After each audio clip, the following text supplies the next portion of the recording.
casi infarta, y dice, pero ¿cómo es posible? Tantísimos años y sin saber que esto existía y que estaba dando vueltas por el mundo. Bueno, es también una historia muy curiosa, pero sobre todo los personajes que se hacen tan icónicos que están en los congresos, están en las jornadas, en las fiestas, en las habitaciones de algunos jóvenes adolescentes y nadie sabe quién es. Bueno, pues la joven esta de la azotea era Marina Ginestá. Bueno, para no alargarme mucho, y como he dicho que voy a hablar de mujeres, voy a citar algunas de ellas. Una de ellas, que está en el primer libro, y de esta sí soy autora, es Ernestina de Campoussin. Es una mujer muy polémica porque el que fuese una mujer católica hizo que fuese marginada en bastantes círculos, pero hay que decir que Ernestina era absolutamente respetada por esos hombres de la generación del 27, donde cabían tan pocas mujeres. Y ella, lo leo textualmente, era muy respetada por Valle Inclán, por Baroja, por León Felipe, por Emilio Prados, por Luis Cernuda, etc. Estaba casada con el secretario de Manuel Azaña, que también era poeta, Juan José Domenchina, pero como se dedicó más a las tareas de auxiliar del presidente de la República, pues finalmente terminó siendo más conocida ella. Es una mujer curiosa porque casi toda su vida escribió en francés. Bueno, ella era de Vitoria, de una familia muy conservadora, católica, de Vitoria, pero escribía en francés. Les digo, es una mujer curiosa. Era feminista y no era feminista. Había una cosa que no le gustaba nada y es que la llamasen poetisa. Y decía ella, cito con comillas, le dice a Gerardo Diego: no puedo oír mi nombre acompañado por el terrible calificativo de poetisa sin sentir vivos deseos de desaparecer, cuando no de agredir al autor de la desdichada frase. Ella era poeta, igual que el resto de los hombres de esa generación. Bueno, se fue al exilio, lógicamente, con su marido y con el presidente de la República, y hasta finales de los años 80 su obra no es reconocida. Y hay que considerar que muere a finales de los 90, es decir, que toda aquella gloria que se le negó desde la República, el exilio y la larguísima posguerra. También me gustaría hablarles, he citado a Ernestina porque no es muy frecuente que se le cite en círculos republicanos, a pesar de ser clarísimamente republicana, pero era más que nada por sus creencias religiosas, que incluso en los últimos años se decía que se había acercado al Opus. Un personaje muy simpático es el de Maripepa Colomer. Maripepa Colomer nace en Barcelona, en una familia. Su padre era un empresario de la industria textil muy importante, con lo cual, bueno, pues Maripepa puede estudiar en los mejores colegios, pero sin embargo la niña dice que no, que ella quiere ser aviadora, porque antes no se decía piloto, en esa época era aviadora. Con semejante escándalo, el padre intentó disuadirla. Los de la escuela de pilotos de Barcelona, se llamaba Escuela de Aviación de Barcelona, le dijeron que no, que mejor que se dedicase a otra cosa, pero la niña se empeñó y a los 17 años entró y ya era piloto. Trabajó durante la guerra, la llamaron a filas porque se necesitaban fuerzas en los tres ejércitos, pero el ejército más débil de la República era el de aviación, hasta tal punto que la República estuvo mandando a Quirobagbag a formar pilotos para después venir y luchar. Era además el asombro del mundo, porque iban los jóvenes estaban recibiendo instrucción unos meses, el tiempo mínimo imprescindible, venían y entraban en combate. Y además eran buenos porque aquí me gusta contar también otra anécdota.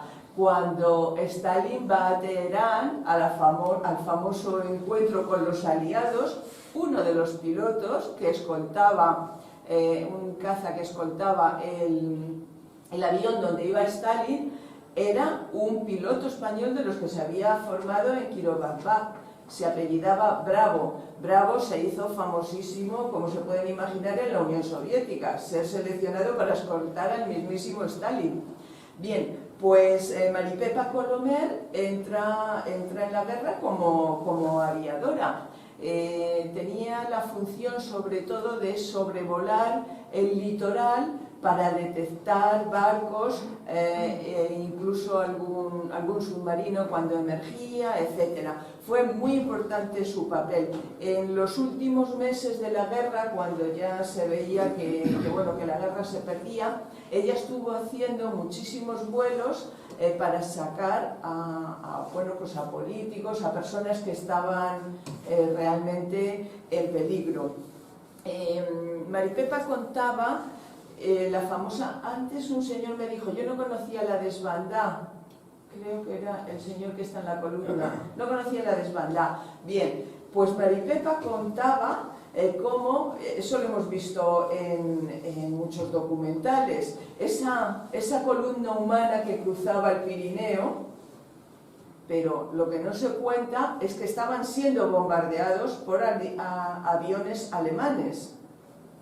Era otra desbandada, en el sentido que eran, sobre todo los primeros meses cuando abrieron la frontera el 27 de enero, eran mujeres, niños, ancianos, heridos, y les estaban bombardeando, exactamente igual a lo que ocurrió en Málaga. Y esto lo contaba Maripepa con mucho dolor cuando ella hacía los vuelos para sacar a personas. Se exilió en Inglaterra, intentó trabajar como piloto, pero no lo consiguió. Y esto es una nota más que debemos apuntar, es decir, a pesar de que a ella en sus inicios intentaron disuadirle que eso no era un trabajo para mujeres, después la República admitió mujeres aviadoras y además en guerra. No eran solo vuelos comerciales los que podían hacer, en guerra. Bueno, pues en Inglaterra, en su exilio, en su larguísimo exilio, no volvió nunca a España, no consiguió trabajar, lo que significa que en algunas cosas la República Española estaba mucho más avanzada que en este caso Inglaterra. Del libro 2 hay un personaje que a mí me apasiona y que Pedro, que siempre vamos juntos a las presentaciones, dice que es mi preferido. Bueno, no sé si es mi preferido o no, pero me encanta. Es Juanita Cruz. No sé si les suena. Juanita Cruz era torera. Era torera y no la dejaban torear. Entonces, un día se presentó en el Gobierno Civil de Madrid con la Constitución de la República Española y le dijo al gobernador: vengo a leerle 2 párrafos. Uno dice: todos los españoles son iguales ante la ley. Y el segundo dice: toda persona es libre de elegir profesión. Claro, el gobernador civil no iba a contravenir la Constitución, con lo cual la dejaron ser torera. Fue una torera muy buena, toreó, incluso, lo que pasa es que entonces no era conocido, en la Plaza de Toros de Cabra toreó con Manolete, pero Manolete era jovencísimo. Toreó también mucho en Latinoamérica, bueno, como sucede ahora, una vez que hacen el periplo español, pues después se van a Latinoamérica. En las ventas tuvo tardes triunfales. Y en Caracas hay una anécdota que es la siguiente. Estaba compartiendo cartel con Domingo Ortega. Este sí le suena. Bueno, pues Domingo Ortega dijo que él no toreaba con una mujer. Y entonces el empresario de la Plaza de Toros de Caracas le dijo, pues lo siento mucho, porque a mí quien me interesa es ella. Con lo cual, bueno, pues Ortega no tuvo más remedio que torear en estas condiciones. La persiguió con sañas Serrano Suñer, el cuñadísimo, que pidió un informe detallado de ella, y en el informe le resumían: sí, es roja, señor ministro, y enemiga de Franco. Juanita Cruz muere en Madrid en plena feria de San Isidro, y como no podía ser de otra manera, a las 5 de la tarde. Es decir, que fue torera hasta el final. Y dejó escrito su epitafio, está enterrada en el Cementerio del Este, en Madrid, y decía en el epitafio: a pesar del daño que me hicieron en mi patria los responsables de la mediocridad, brindo por España. Me parece también todo un ejemplo de mujer. ¿Puedo hablar de alguna mujer más? Bueno, son menos 8 minutos, las 7. ¿Hasta qué hora tenemos aquí? A las 7:15 empezará Francisco Delgado, pero queremos dejar una media hora de coloquio. Un poquito de coloquio. Bueno, es que quería hablar de Encarnación Hernández Luna, que llegó a comandante en el ejército de Lister. Bueno, No, que te voy a quitar cosas de aquí, no te preocupes.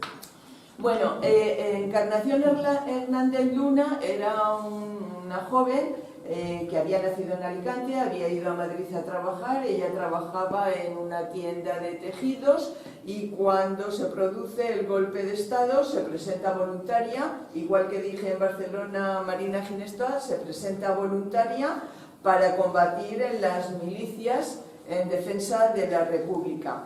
Estuvo con un instructor soviético y pertenecía al 5º Regimiento en la división de Lister.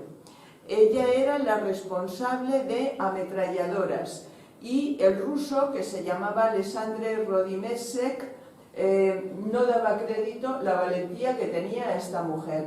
En la zona próxima a Madrid, en Brunete, en uno de los ataques, el ejército popular ya iba retrocediendo y ella se quedó ametrallando a los que iban avanzando, a los fascistas que iban avanzando. Bueno, estuvo también en la batalla de Guadalajara, en la batalla del Ebro, es decir, en todas las batallas decisivas que hubo en la guerra civil. Allí estaba Encarnación Luna, como se la conocía, Luna. Se casó con un brigadista que estaba también combatiendo en la misma división, pero en muy poco tiempo murió. Es decir, que estuvo brevemente casada. Les casó Enrique Lister en nombre de la República. Y bueno, solamente quería comentar que una mujer llegase a comandante era un hecho bastante excepcional. Y bueno, ya no como más tiempo. Gracias. Bueno, buenas tardes, y me sumo a los agradecimientos, claro, a la Opinión Republicana de Andalucía, a Sintonía Laica, Miguel Campillo, que también nos ha acogido en su programa también. Bueno, voy muy rápido. Voy a cortar unas cosas. Bueno, dice el escritor Isaac Rosa en un prólogo de libro reciente del filósofo estadounidense Jason Stanley, dice: hay que recordar una vez más que la española es la única democracia de Europa que no se construyó sobre la derrota del fascismo, es decir, la única democracia que no nació antifascista.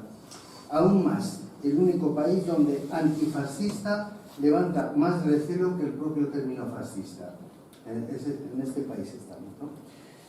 Yo en 2019 asistí a un seminario sobre genocidios que duró 4 días, seminario de una universidad privada. En esos 4 días, hablando de genocidios, en ningún momento se mencionó el franquista. El término genocidio es un poco polémico, porque de hecho la Convención contra el Genocidio no contempla la motivación política, contempla persecuciones étnicas, religiosas, pero no la persecución política. No obstante, cuando hablamos de Camboya, yo creo que todo el mundo habla del genocidio de Camboya, que fue por motivación política, no otra, ¿eh? Bueno, eso fue el genocidio franquista, ¿no? Bien, pues nada, como no estamos dispuestos a contribuir al blanqueamiento del fascismo español, desde luego, aquí está nuestro grano de arena en estos 2 tomos. Bueno, se trata de colaborar a restituir la memoria, efectivamente, de las víctimas del genocidio franquista, y así puede considerarse a los exiliados, evidentemente, porque el exilio, aunque sea un fenómeno menos cruento que la tortura y que el asesinato, pues es un hecho muy doloroso y muy traumático, desde luego. Bueno, voy a hacer unas pinceladas de 3 personajes muy rápidas. Yo la verdad es que he disfrutado mucho con este libro porque, además de que son personajes, nos vamos a referir a 6 o 7 u 8, entre ella y yo, muy brevemente, pero son todos de verdad de una categoría profesional, artística y humana, y de una dignidad increíble. O sea, para mí son fascinantes todos, me es difícil seleccionar, ¿no? Voy a hablar un poco de 2 mujeres y de un hombre. Ana María Martínez Sagi. Ana María Martínez Sagi nace en Barcelona, de una familia pues, de la alta burguesía barcelonesa, dedicada al negocio textil. Según va creciendo, pues va chocando con el ambiente familiar. Los padres esperaban convertirla en una señorita de la alta burguesía o incluso de la nobleza barcelonesa, pero llega a ser una mujer emancipada, polifacética. Era una deportista increíble, en muchas especialidades destacó. Bueno, sí, hacía tenis, esquí, baloncesto, natación, todo con alto nivel, ¿no? Su espíritu rebelde enseguida se puso de manifiesto cuando fue expulsada del Real Club de Tenis, cuando se negó a besar la mano de las infantas Beatriz y María Cristina durante una visita a un partido de tenis. Con eso acabó su carrera en ese deporte, evidentemente, con ese escándalo, ¿no? Y su rebeldía les llevó a romper varios moldes y varios tabúes, ¿no? En el mundo del deporte fue de las pioneras, participó en el primer campeonato femenino de atletismo, fue fundadora del Club Femení i d'Esports, en catalán, primera asociación deportivo-cultural para mujeres trabajadoras. Fue directiva, la primera en España, del Club de Fútbol Barcelona, aunque duró muy poco, porque quería hacer una sección femenina dentro del club, no la dejaron y se fue, cabreada, ¿no? Estuvo entre los impulsores también de las Olimpiadas del 36 a las que se ha referido Pilar, efectivamente, y para ella pues el deporte era un signo, primero, de modernidad y segundo también de emancipación para la mujer, ¿no? Es decir, en un campo donde la mujer estaba muy manipulada, ¿no? Desde muy joven comenzó una actividad periodística, fue periodista y escritora. Desde el periodismo defendió sus ideas, que eran feministas, que eran republicanas, que eran de izquierdas, hacía reportajes muy originales, por ejemplo, entrevistas a indigentes, y colaboró con varios medios durante la República, revistas Crónica y Estampa, los periódicos Daily Mail, La Noche y El Tiempo de Bogotá, y cuando estalla la guerra civil se une en el frente de Aragón a la columna Durruti, y allí ejerce de corresponsal de guerra. Vivió un episodio muy trágico como fue el bombardeo de un albergue infantil de niños que habían sido evacuados de Madrid, y eso lo dejó plasmado en un poema importante dentro de su obra, Escuela bombardeada, se llamaba el poema. Bueno, en el 29 publica su primer libro de poemas, Camino, con un temprano éxito, el que elogió tanto Unamuno como Machado. Luego publicó varios poemarios ya en el exilio, pasó por Francia, donde se unió a la resistencia, en fin, ejerció varios trabajos, y a finales de los años 50 pierde a una hija que tenía con 5 años, y entonces deja Francia y emigra a Estados Unidos, donde se mantiene dando clases de español y de francés. En el 69 hace un viaje a España, y publica aquí un libro y se dedica, bueno, y lo presenta también, que se llama El laberinto de presencias. Se va muy decepcionada del ambiente cultural español y también del olvido, evidentemente, de los referentes y de la obra de la República, ¿no? Así que vuelve a España después de la muerte de Franco, se instala en Barcelona y desaparece, digamos, en fin, está en una casa que compra y no hace mucha vida social. A finales de los 90 es localizada por el escritor Juan Manuel de Prada en una residencia allá, y donde la entrevista, queda fascinado con su historia y escribe una novela inspirada en su vida, que es Las esquinas del aire. Ella no llegó a verla publicada, ¿no? Bueno, a corto, tenía aquí una anécdota muy simpática de ella, pero vamos a dejar un tiempo para el coloquio. Mercedes Rodrigo fue la primera psicóloga española. Yo hice la primera carrera, efectivamente, en la psicología, como se ha referido Miguel. Nacida en 1891, primero se hizo maestra, estudió magisterio, y en 1910 se hizo maestra, salió para ampliar su formación en centros de educación especial en Alemania, Francia y Bélgica, y cuando regresó a España ejerció varios cargos. En 1920 se le concede una pensión de la Junta de Ampliación de Estudios de la Institución Libre de Enseñanza, como sabemos, y gracias a ella, a esa beca, se diploma en Psicología por la Universidad de Ginebra. Bueno, el exilio, durante la República, ejerce algunos cargos relacionados con el ámbito infantil. El exilio le pilla ya con 49 años cumplidos, llega a Colombia, invitada por el rector de la Universidad de Bogotá. Allí todavía no existía la carrera de psicología y tampoco la profesión estaba institucionalizada, lógicamente. Bueno, hay un eminente psicólogo colombiano que yo en mi juventud estudié, que era un psicólogo conductual, Rubén Ardila. Efectivamente, lo que él constata es que funda la profesión y la carrera en los años 40, pero en el 46 llega al país un gobierno conservador que considera que su enfoque de procedimientos para seleccionar estudiantes universitarios, que es para lo primero que entró desde el Instituto Pedagógico Nacional, consideraba la derecha que su mecanismo de selección favorecía a los aspirantes comunistas. Nos suena todavía este rollo, ¿no? Me parece a mí, ¿no? Bueno, un tipo de argumento que todavía tenemos 75 años después, ¿no? Por supuesto, se hizo sospechosa de ser comunista y, con un ambiente ya asfixiante para ella, tuvo que exiliarse de nuevo. En esta ocasión se va a Puerto Rico, ya tiene unos años, y en 1958 ya ocupa la presidencia de la Asociación de Psicólogos de Puerto Rico, de la que había sido también fundadora. Es decir, bueno, evidentemente el libro es Talento y Exilio, en fin, lo que se perdió, ¿no?, con todos estos personajes, ¿no? Y comento ya muy brevemente otra última, y además que tiene mucho que ver con Sevilla, porque es Salvador Valverde. Quizás a algunos pueda sonarle, ¿no? Salvador Valverde es hijo de emigrantes españoles. La madre era de Puentegenil, donde es mi madre también, y por eso he hecho con mucha simpatía esta semblanza. Bueno, es uno de los padres de la copla española. Formó parte del trío Valverde León Quiroga. Yo creo que todos hemos oído a nuestros padres, por la edad que vemos aquí, que tenemos nosotros, en fin, a nuestras madres sobre todo, tararear coplas que van a sonar, ¿no? Por ejemplo, éxitos como Ojos Verdes, como suenan, la conocemos todos, ¿no? María de la O, Bajo los puentes del Sena, etc.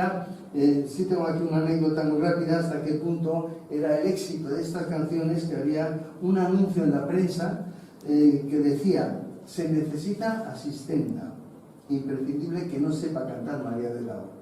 Hasta el punto que estaba dormido con María de la O, ¿no? Bueno, Salvador Valverde se entera del golpe de Estado del 18 de julio comiendo precisamente con Rafael de León, que es un poeta muy conocido, un letrista de canciones, ¿no? Bueno, Rafael de León se queda en España, pero Salvador sale hacia Francia cuando las tropas franquistas ya se acercan a Barcelona.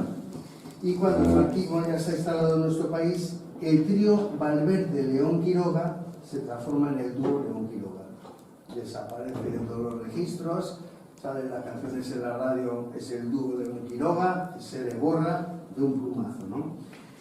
Y su nombre se borra efectivamente a todos los efectos, pero llega a Argentina ya también mayor, igual que el caso de Mercedes Rodrigo, y en Argentina, claro, como él tenía, efectivamente, había nacido en Argentina, cuando sale para Francia puede evitar el campo de concentración, se pone en contacto con el cónsul argentino y le facilita la llegada a Argentina, ¿no?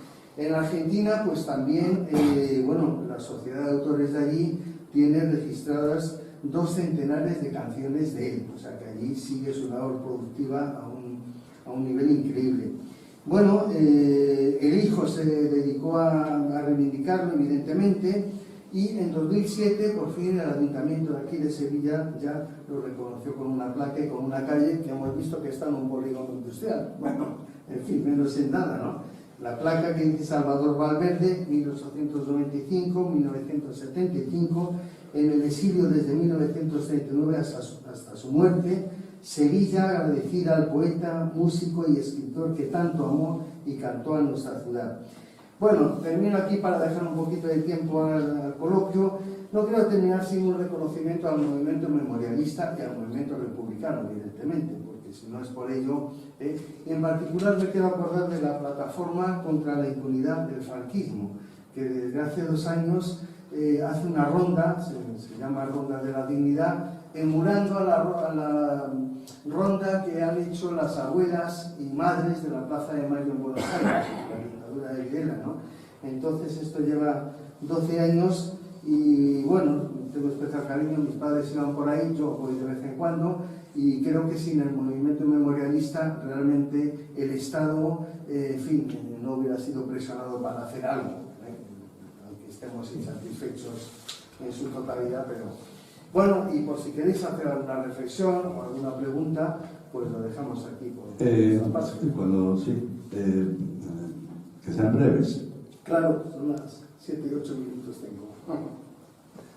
Bueno, mientras se lo piensa el público, yo hoy juega el Betis, la Copa del Rey con el Rayo Vallecano, y eso es que cuando estuviste en Sintonía Laica, ¿te acuerdas o acordáis que os lo comenté? Que me hubiera gustado encontrar, y bueno, ya para las próximas ediciones que pensáis hacer de este libro, yo os mandaré la documentación que cuando yo era ratón de archivo, pues descubrí de este hombre, fue José Ignacio Mantecón Navasal, un aragonés, y que fue presidente de Betis, que el año 1932.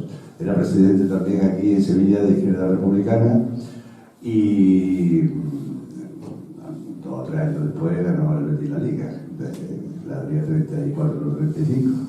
Entonces, pues este hombre acabó exiliado en México, él era bibliotecónomo, creo, y sabía, parece ser mucho de bibliotecas y archivística y tal, y parece ser que renovó el sistema bibliotecario mexicano y le están muy agradecidos. Así que... Yo estoy en el área del departamento de lo mío es biblioteconomía y documentación, y sí el nombre me suena, ¿no? Sí. He indagado ahí y tal, pero sí, desde luego es conocido. ¿Alguna preguntilla de algún exiliado que os haya sonado ahí? Alguna reflexión.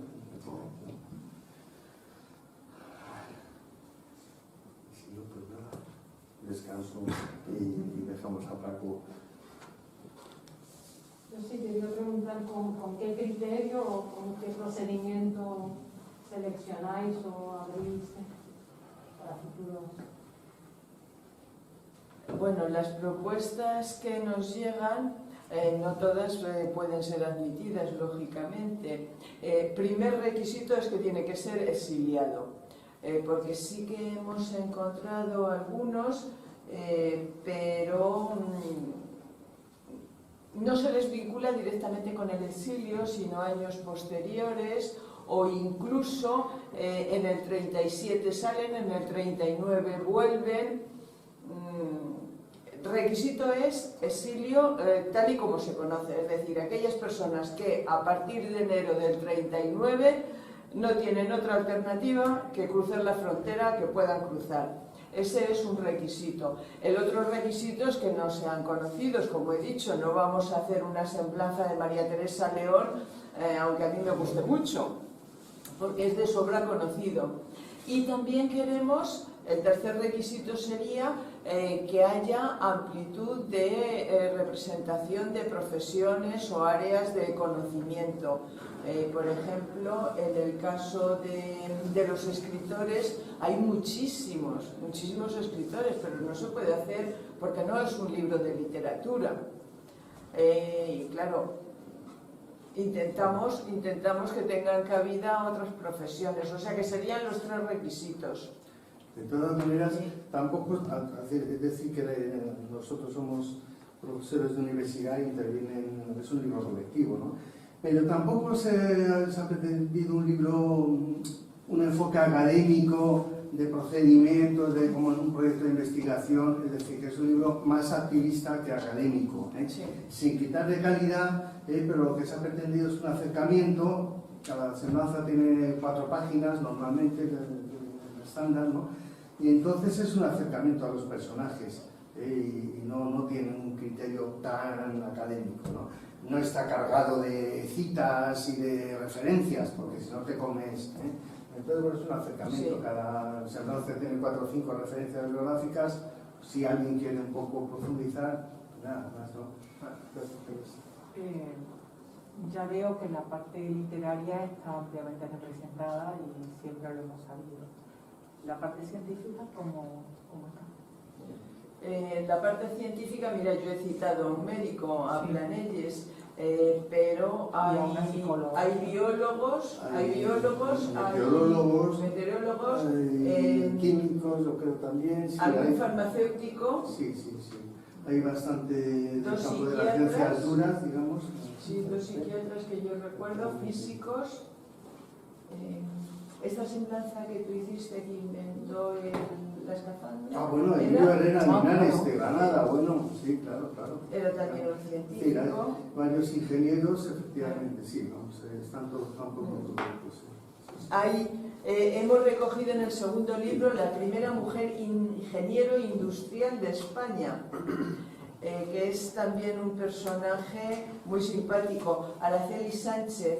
Araceli Sánchez era de Bilbao, de Asturias, ahora no recuerdo, porque como salió un barco de Bilbao y hay otro que salió de Gijón, evacuando a los niños hacia la Unión Soviética, en el año 37, bueno, pues Araceli era uno de los niños que fue evacuado a la Unión Soviética. En la Unión Soviética, estos niños estudiaban fundamentalmente carreras técnicas, porque una de las cosas que les decía Dolores es: cuando volváis a España tenéis que construir. Claro, pensaban que iban a venir antes. Entonces, la mayor parte de ellos son ingenieros, al menos yo creo que el 80% de los que he conocido eran ingenieros. Y una de ellas es Araceli Sánchez. Y cuando regresa a España, entra a trabajar en Minas de Almadén, después trabajó en varias empresas, y hay también una anécdota muy simpática, y es que el primer día que llega a la fábrica, el portero le dice: no, las señoras de la limpieza no entran por aquí. Y ella contestó: no, yo soy la ingeniera. Sí, hemos intentado incluir bastantes científicos. Juristas también, hay muy buenos juristas. Jiménez de Asúa, que Sí. fue presidente de la República hasta en el siglo. Planelles era andaluz, era de Jerez de Frontera. ¿Quién? Planelles. Planelles. Planelles. Sí, Planelles era de Jerez. Sí, yo decía, el equilibrio un poco territorial, si lo habéis tenido en cuenta. Bueno, no Pues especialmente. No, pero lo vamos a tener ahora. Vamos a tener, porque de vez en cuando surge. No tenemos más remedio. Realmente hemos buscado con esos criterios que le comentaba: representación lo más paritaria posible, hombre-mujer, diferentes profesiones, Y ahora nos encontramos con un problema, se puede contar, ¿no, Pedro? A ver qué es. A ver si se puede contar. Bueno, nos han invitado de la Diputación de Córdoba a hacer una exposición a partir de los libros. Y con muy buen criterio nos han dicho, vamos a establecer primero los cordobeses, después los andaluces y después el resto. Y cuando nos damos cuenta que entre los dos libros hay 90 semblanzas y no hay ningún cordobés. Entonces, bueno, estamos trabajando encarecidamente en los cordobeses, que sí que también los hay, vamos. Pero que no habíamos pensado en el aspecto territorial, pero a raíz de esto, en el libro 3 se va a incluir el territorio. Bueno, pues si no tenéis más cuestiones que plantearle a Pedro y a Pilar, pues empezamos la segunda sesión. Muchas gracias, Pedro, Pilar.